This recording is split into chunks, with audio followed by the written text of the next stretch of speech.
Costuma-se dizer que Vladimir Putin é um bom estrategista e um péssimo estrategista.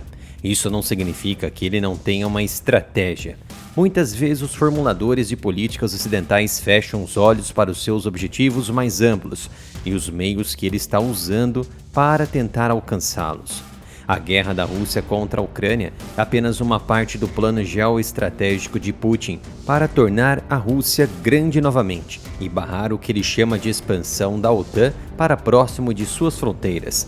Mas existe uma coisa muito maior por trás disso. Seu objetivo é explorar o que ele vê como a fraqueza atual do Ocidente, personificada pelo retorno do isolacionismo dos Estados Unidos, para reequilibrar o sistema internacional em favor de países que rejeitam os valores ocidentais associados à democracia e ao Estado de Direito.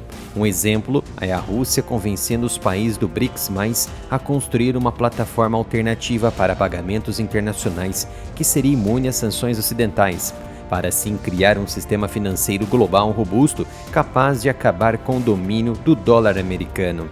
Outro importante e excelente exemplo é o compromisso do Kremlin com projetos ambiciosos de transporte projetados para aumentar a influência russa no comércio global.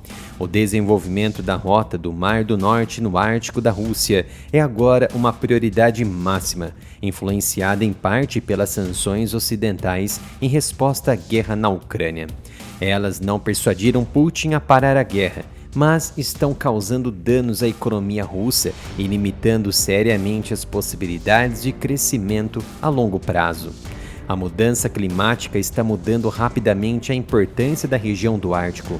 A Rússia responde por 53% do litoral do Oceano Ártico e Moscou vê a Rota Norte como chave para o futuro da região.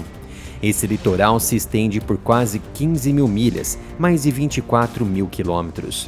A rota pelo Ártico de São Petersburgo a Vladivostok, no extremo oriente da Rússia, é de 14.300 quilômetros. A mesma jornada pelo Canal de Suez é de 23.200 quilômetros, muito mais longa. Nos últimos anos, as mudanças climáticas que fazem parte do ciclo da Terra aumentou o período em que a rota do Mar do Norte é navegável. 5 anos atrás, os navios podiam passar por ela somente em julho a novembro, mas recentemente essa janela se ampliou e agora se estende de junho a janeiro. Embora a possibilidade de desenvolver a rota do Mar do Norte seja uma das vantagens da mudança climática natural, ela vem em uma desvantagem significativa: o rápido derretimento do chamado permafrost nas cidades costeiras da região do Ártico e mais para o interior, que está danificando moradias, estradas e ferrovias. O permafrost é um solo congelado em regiões muito frias comuns no Ártico, que retém gás de efeito estufa, como o dióxido de carbono. No Ártico russo, as temperaturas médias estão subindo 5 vezes mais rápido do que em outras partes do planeta, em algumas partes até mais. Paradoxalmente, nos últimos anos, houve grandes investimentos na produção de hidrocarbonetos no extremo norte da Rússia, principalmente na península de Yamal, que deverá ser responsável por 40% da produção de gás do país até 2030. O plano do Kremlin é focado na rota do Mar do Norte para transportar volumes de carga cada vez maiores, principalmente petróleo e gás natural liquefeito, do Ártico para os mercados asiáticos. Em 2023, 36,2 milhões de toneladas de carga passaram pela rota do Mar do Norte.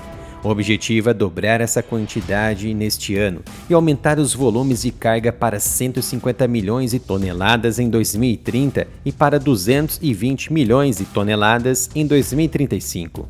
Este plano ousado está conectado a uma visão mais ampla da Rússia se tornar uma grande potência marítima com base em seus vastos territórios adjacentes ao mar, tanto no Ártico quanto no Extremo Oriente. Putin tem um interesse pessoal considerável em projetos de construção naval e visita regularmente os estaleiros do país. No entanto, aqui a ambição colide com a realidade.